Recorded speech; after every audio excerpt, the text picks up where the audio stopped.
শিক্ষার্থীরা, আজকে তোমাদের পাঠে স্বাগতম। তো আমরা গত ক্লাসে সেট নিয়ে আলোচনা করেছিলাম।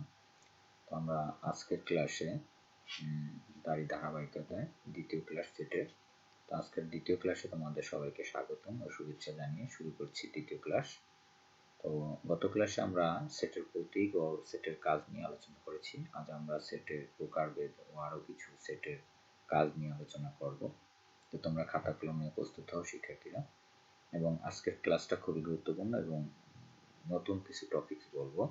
তো তোমরা খুব মনোযোগ সহকারে আজকের পাঠটা দেখবে। তো আমাদের আজকের পাঠের বিষয় হচ্ছে সেট ও সেটের ব্যবহার। তো শিক্ষার্থীরা, তোমরা রেডি? তো আমাদের সেট প্রকাশের যে পদ্ধতি দুইটি, যথা একটা হচ্ছে সেট তালিকা পদ্ধতি বা টেবিলার মেথড, এবং 2 নম্বর হচ্ছে সেট গঠন পদ্ধতি। তো আশা করি শিক্ষার্থীরা তোমরা বুঝতে পেরেছো সেট প্রকাশের পদ্ধতি দুটি। তো আমরা দেখো এখানে সেট তালিকা পদ্ধতি কি জিনিস। আসলে এই পদ্ধতিতে সেটের সকল উপাদান সুনির্দিষ্ট উল্লেখ করে দ্বিতীয় বন্ধনী এর মধ্যে আবদ্ধ করা হয়, এবং একাধিক যদি উপাদান থাকে তাহলে অবশ্যই কমা ব্যবহার করে উপাদানগুলোকে পৃথক করা হয়। যেমন দেখো তিথি, মিলি, তমা, সোমা, এখানে 4জন মানুষের নামের তালিকা সেট। তো এই জন্য দেখো প্রত্যেকটা নামের পর একটা করে কমা দিয়ে দেওয়া হয়েছে এবং দ্বিতীয় বন্ধনীতে আবদ্ধ করা হয়েছে। ABCD বর্ণমালার সেট, তাও আলাদা আলাদা করে লেখা হয়েছে কমা দিয়ে। 1 2 3 4 সংখ্যার সেট, 1, 2, ইত্যাদি। আশা করি বুঝতে পেরেছ। আমরা এখন দেখব সেট গঠন পদ্ধতি। এই পদ্ধতিতে সেটের সকল উপাদান সুনির্দিষ্ট উল্লেখ না করে উপাদান নির্ধারণের জন্য শর্ত দেওয়া থাকে। যেমন দেখো 14 এর চেয়ে ছোট, এই একটা শর্ত, এবং স্বাভাবিক জোড় সংখ্যার সেট, দুইটা শর্ত। এই দুইটা শর্ত একইভাবে আমরা লিখছি কিভাবে দেখো, যদি এ হয় তাহলে এ সমান সমান second bracket x subject x স্বাভাবিক জোড় সংখ্যা, এবং দ্বিতীয় শর্তটা হচ্ছে এক্স এর মানটা অবশ্যই 14 থেকে ছোট হতে হবে। আশা করি তোমরা বুঝতে পেরেছো। তো আমরা নেক্সট দেখি আসলে সেটের প্রকারভেদ। সেটের প্রকারভেদ কয়টি দেখো, এখানে আছে সসীম সেট, অসীম সেট এবং ফাঁকা সেট। সসীম সেটটা কি? যে সেটের উপাদান সংখ্যা গণনা করে নির্ধারণ করা যায় তাকে সসীম সেট বলে। যেমন এ সমান সমান A B C D, A comma B comma C D. তার মানে এখানে 4টা উপাদান নির্দিষ্ট, এরপরে আর কোনো উপাদান নেই, তার মানে এটা সসীম সেট। আবার বি সমান দেখো 1 2 3 4, এখানেও 4টা উপাদান নির্দিষ্ট করে দেওয়া আছে, আর কোনো সংখ্যা বা উপাদান নেই, যেমন এটাও সসীম সেট। অসীম সেট, যে সেটের উপাদান সংখ্যা গণনা করে নির্ধারণ করা যায় না তাকে অসীম সেট বলে। যেমন দেখো n হচ্ছে স্বাভাবিক সংখ্যার সেট এবং এটার মান হচ্ছে 1 2 3 4, এরপরে কি ডট ডট, তার মানে ডট চিহ্ন দ্বারা কি বোঝানো হয়েছে, যে সামনে আরো অসংখ্য সংখ্যা রয়েছে যার কোনো শেষ নেই, তাহলে এটা কি অসীম সেট। ফাঁকা সেট, যে সেটের কোনো উপাদান নেই, মানে যে সেটের কোনো উপাদান নেই বলতে কি বোঝায়, যে কোনো সংখ্যা বা উপাদান থাকবে না, তাকে আমরা ফাঁকা সেট বলি। তো ফাঁকা সেটকে আমরা দুইটা চিহ্ন বা প্রতীক দ্বারা, যেমন সেকেন্ড ব্র্যাকেট এবং এই চিহ্নটা দ্বারা প্রকাশ করা হয়।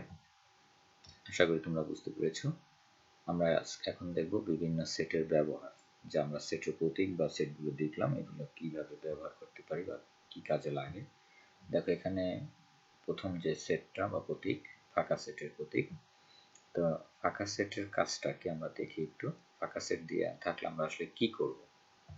তো দেখো শিক্ষার্থীরা, এখানে এর 3টা মান রয়েছে, 2 4 6 বা উপাদান রয়েছে, বি এর 3টে উপাদান রয়েছে। এই এ এবং বি এর মধ্যে যখন আমরা সেট নির্ণয় করব, তাহলে এ সেট বি সমান, তাহলে এর মান বসাইলাম, সেট চিহ্নটা দিলাম, বি এর মানটা বসাইলাম। এখন দেখা গেল এ সেটের যে উপাদান 2 4 6 এবং বি সেটের যে উপাদান 5 7 8, এই দুইটা উপাদানের মধ্যে কারো কোনো মিল নেই, তাহলে আমরা এখানে কোনো সেট নির্ণয় করতে পারতেছি না। এই জন্য আমরা কি করলাম, ফাঁকা সেট বসাই দিলাম, মানে আমাদের এখানে এই সেটটার মধ্যে কোনো উপাদান বসানো যাবে না। তাহলে ফাঁকা সেটের ব্যবহারটা আশা করি বুঝতে পেরেছো তোমরা। তো আমরা এখন দেখব নেক্সট প্রতীক বা তার ব্যবহার। আমরা এখানে দেখতে পাচ্ছি একটা উপসেটের চিহ্ন বা প্রতীক। তাহলে উপসেটের কাজটা কি দেখো, উপসেটের কাজটা হচ্ছে যে কোনো একটা সেটের উপাদান নিয়ে আরো নতুন কিছু সেট তৈরি করা। যেমন দেখো দেওয়া আছে p সমান 5 7 8 তিনটা উপাদান, এই তিনটা উপাদান থেকে আমরা আরো কিছু নতুন সেট তৈরি করব। তাহলে কয়টা সেট তৈরি করা যায় দেখো, কোন সেটের উপাদান যদি n হয় তাহলে ওই সেটের উপসেট হবে 2 এর পাওয়ার n। এখানে n হচ্ছে উপাদান সংখ্যা। তাহলে যেমন দেখো এখানে উপাদান সংখ্যা 2 4 6, তার মানে কয়টা উপাদান, তিনটি উপাদান, সুতরাং উপসেট সংখ্যা হবে 2 এর পাওয়ার কিউব মানে 8টি। আমি আবার বলছি দেখো 2 4 6 কয়টা, যদি উপাদান সংখ্যা এরকম হয় আমার, যদিও এখানে আমার আছে 5 7 8, তাহলে আমি ধরে নিলাম যে 2 4 6, তার মানে এখানেও কয়টা, তিনটা উপাদান, তিনটা উপাদান হলে 2 এর পাওয়ার কি হবে 3 মানে 8টি। তার মানে এখানেও আছে তিনটি উপাদান, তাহলে তাও রেজাল্ট 8টিই হবে। তো আমরা দেখি তাহলে পি সেটের যে উপসেট, তাহলে পি সেটের উপসেট সমূহ কি হবে দেখো, প্রথমেতেই আমি এই উপাদান তিনটা লিখলাম, তারপরে কি করলাম দুটো করে উপাদান, যেমন 5 এর সাথে 7 দিলাম, 5 এর সাথে 8 দিলাম, তাহলে আরো দুইটা নতুন সেট তৈরি হলো। তাহলে এই সেটটা থেকে কিন্তু আমরা আরো দুইটা নতুন সেট তৈরি করলাম, যাকে আমরা উপসেট বলতে পারি। একইভাবে 7 8 আরেকটা নতুন উপাদান পেলাম, মানে নতুন সেট পেলাম সরি, এবং এই তিনটাকে আলাদা আলাদা লিখে আমরা আরো তিনটা সেট তৈরি করলাম বা উপসেট তৈরি করলাম, এবং সর্বশেষ একটি ফাঁকা সেট দিয়ে আরেকটি উপসেটের পেলাম। তাহলে আমরা যদি একটা নির্দিষ্ট সেট থেকে বা নির্দিষ্ট একটা সেটের উপাদান দিয়ে আমরা আরো নতুন ভাবে সেট তৈরি করি, তাহলে সেগুলাই হচ্ছে এই সেটটার উপসেট।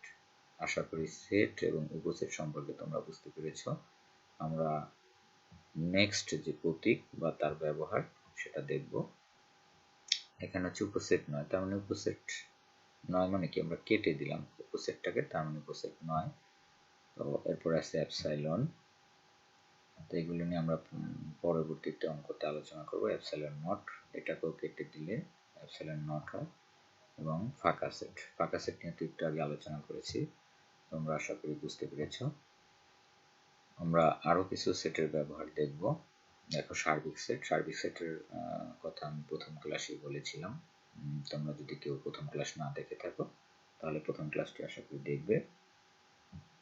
এখানে দেখো প্রকৃত উপসেট, প্রকৃত উপসেটটা আসলে কি, প্রকৃত উপসেটের কাজ হচ্ছে যে ওই আমরা যখন ওই যে কি নির্ণয় করলাম, উপসেট নির্ণয় করলাম, উপসেট থেকেই আমরা প্রকৃত উপসেটটা নির্ণয় করতে পারবো খুব সহজেই। দেখো এখানে আমরা একটু আগে উপসেটের কাজটা দেখেছিলাম, কি করেছি, জাস্ট উপসেট থেকে একটা সংখ্যা কম হবে বা একটা সেট কম হবে, তাহলে আমরা প্রকৃত উপসেট পাবো। দেখো আমরা এটা নিয়ে বেশি আলোচনা করব না, যেহেতু একটু আগে আমরা দেখেছি। সূত্রটা হচ্ছে 2 এর পাওয়ার n মাইনাস 1, আগের মধ্যে সবই ঠিক আছে। তাহলে 8টা থেকে একটা গেলে 7টা হয়, তাহলে আমাদের উপসেট প্রকৃত উপসেট হবে 7টি। তো মূলত আমরা এই যে মূল যে উপাদানটা দিয়ে একটা উপসেট তৈরি করেছিলাম, শুধু এটা বাদ যাবে আর বাকিগুলো সবই ঠিক থাকবে। আশা করি বুঝতে পেরেছো। আমি আবার বলছি, আমরা একটু আগে যখন উপসেটটা নির্ণয় করেছিলাম, এই তিনটা দিয়ে একটা সেট নির্ণয় করেছিলাম। এখানে এই মূল সেটটা বাদ দিলে যেই কয়টা উপসেট থাকবে বা সেট থাকবে, এগুলাই হচ্ছে প্রকৃত উপসেট।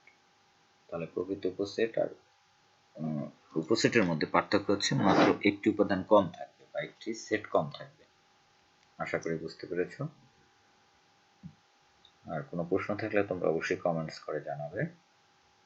এটা হচ্ছে উপসেট, মানে প্রকৃত উপসেট নয়, এটা হচ্ছে নিচ্ছেদ সেট। নিচ্ছেদ সেট হচ্ছে ওই যে যখন আমরা দুটি উপাদানের মধ্যে সেট সেট থাকবে না, মানে ফাঁকা সেট হবে, সেটাই হচ্ছে এ এবং বি এর নিচ্ছেদ সেট।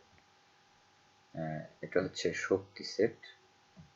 তো আমরা শক্তি সেটের কাজটা একটু দেখি, শক্তি সেটটা আসলে কিভাবে আমরা করতে পারি। দেখো যদি সি এর মান 5 7 8 হয়, তাহলে শক্তি সেট পিসি নির্ণয় করি। এটা একটা প্রশ্ন, যেমন দেওয়া আছে সি সমান 5 7 8, তাহলে এখানে সি সেটের উপাদান সংখ্যা কয়টি, সরি এখানে দুইটি হয়ে গেছে, আমরা তিনটি হবে এখানে উপাদান সংখ্যা, তোমরা একটু সংশোধন করে নেবে, আশা করি এই জায়গাটায় 3 হবে, কারণ এখানে 5 7 8 3, ঠিক না? তাহলে সি শক্তি সেটের উপাদান সংখ্যা 2 এর পাওয়ার 3, এই 3টাই এখানে বসছে, ঠিক আছে? হ্যাঁ, এবং 2 এর পাওয়ার কিউব মানে 8, আশা করি তোমরা বুঝতে পেরেছো। 2 এর পাওয়ার কিউব হলে গিয়ে 8 হয়, তাহলে আমাদের শক্তি সেটের উপাদান সংখ্যা কত? 8টি। তাহলে আমরা 8টি উপাদান কিভাবে হয় তোমরা জানো, সি সেটের উপসেট সমূহ 5 7 8 5 7 5 8 7 8 5 7 8 এবং ফাঁকা সেট।